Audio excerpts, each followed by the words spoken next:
There are a lot of different obstacles when it comes to following your passion and following your purpose. But one really big one and a super common one is the fear of not getting paid.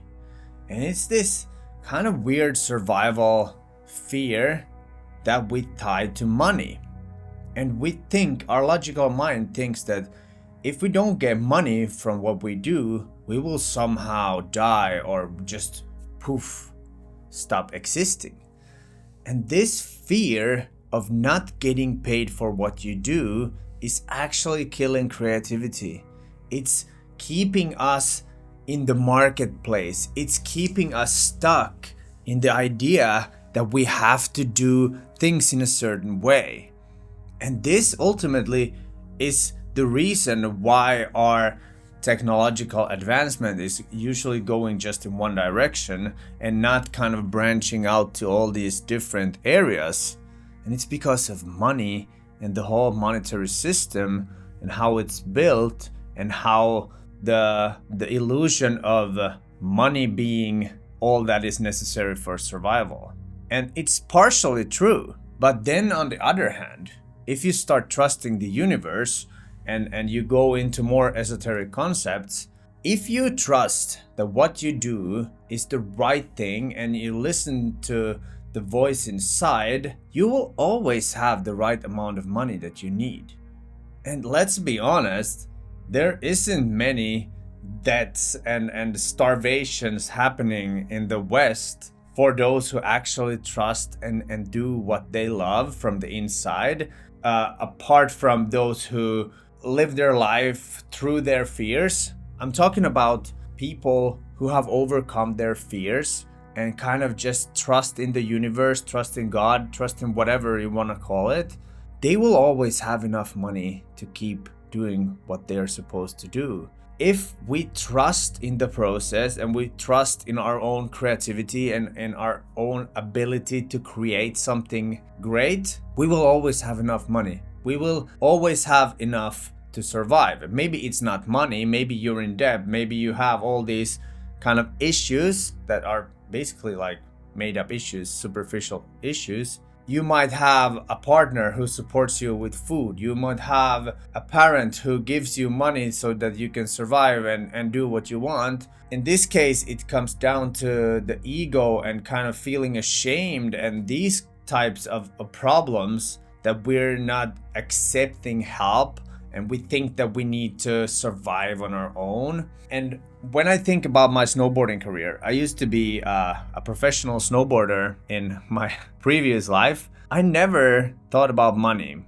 And sometimes I had to go and do some work to get money so I could do the things that I wanted to do snowboard tricks, film them, go and just ride. But I never thought that my snowboarding needs to be in a certain way so that I could get paid. And that's why I had total creative freedom of what I wanted to do, and I'm still alive. I didn't live the most luxurious lifestyle, but I'm so proud of the things that I've actually achieved and done in snowboarding. And if I look back at the things right now, it's like, wow, you really did like amazing tricks. You overcame yourself so many times, and that's much better than if I would have thought that I need to start competing, there's money involved, I need to start to do these certain things so that I can get paid for what I do. I never got really paid for what I did. I got the equipment that I needed. I had all the support team around me. I had friends who supported me by joining and coming and filming and doing all these things just so I could create. That's where real beauty lies in life. If you forget about the money completely and you just kind of immerse yourself in the creativity, you ask yourself, what's the most cool thing I can create of this moment, this opportunity that was presented to myself? It changes the game. For example, this YouTube channel. I don't think about how can I make the most money out of these videos. These videos would be totally different if I thought that, yo, I need to make this amount of money, or this is the way I'm gonna go and get paid a lot. That's not what I aim to do. I aim to share creativity, to share the example of being courageous. I want to express myself in creative ways, and sometimes it's just talking. And talking spontaneously is really creative. I never know what these videos will actually end up looking. If you compare that to a really scripted video, it's like, this is how you need to create it, this is how you read, and you can see people like being like this, and they read and they don't even look in the camera because they're so focused on just delivering what they wrote or what ChatGPT or AI has written to them. So true creativity is rare. The creativity that sparks from the inside, that's kind of just like freedom and bold, audacious, kind of just going and looking and trying stuff. That's what creativity is. Someone who is truly creative, they don't know what it's gonna end up looking. It's more about surrendering into the process and living that, and there's some transmission coming through you, and it ends up becoming something beautiful. Yesterday I saw a video about a American artist called Jackson Pollock. He painted these abstract paintings in a barn in the 1950s, and for most people they look like just drip on canvas and just these weird things.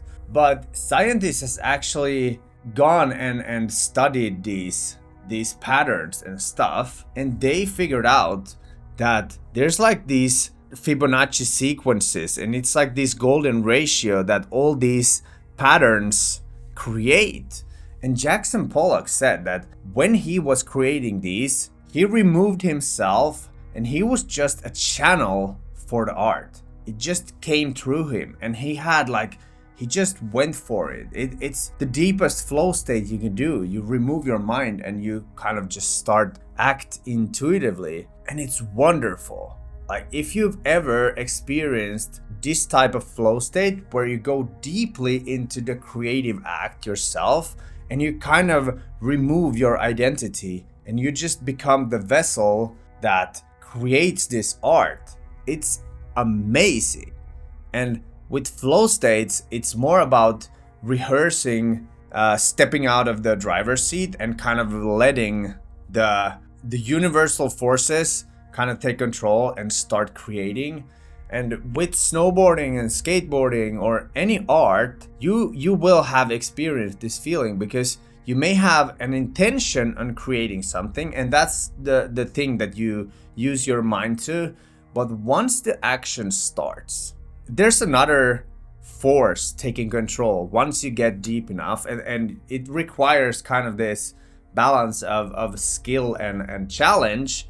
I'm gonna do a video about flow states in the future, so I'll explain this. But it's essentially, once you have the fundamentals is kind of done and you've embodied them, and then you can start pushing the challenge. There's a sweet spot with skill and challenge ratio that puts you into flow state, and it usually has to do with a little bit of struggle. It has to be a little bit uncomfortable, and once you get into that, something takes over and you just start creating, and it's beautiful. And it's not only that the creation itself is gonna be beautiful, how you feel is just amazing. There's a cocktail of chemicals flooding your brain. It's like the best feeling ever. And this is why a lot of people who are really skilled and they push their boundaries, they get these euphoric states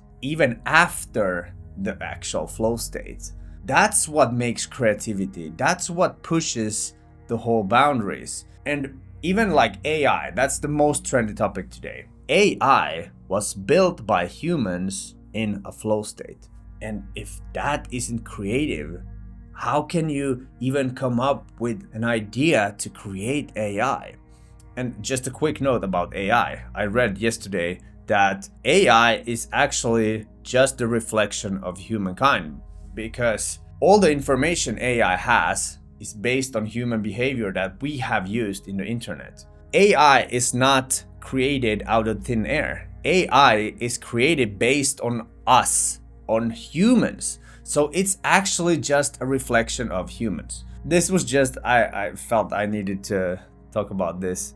But back to creativity. And this is where you dissolve the boundaries and true creativity can emerge, because you kind of forget the rules. Once you learn to get into this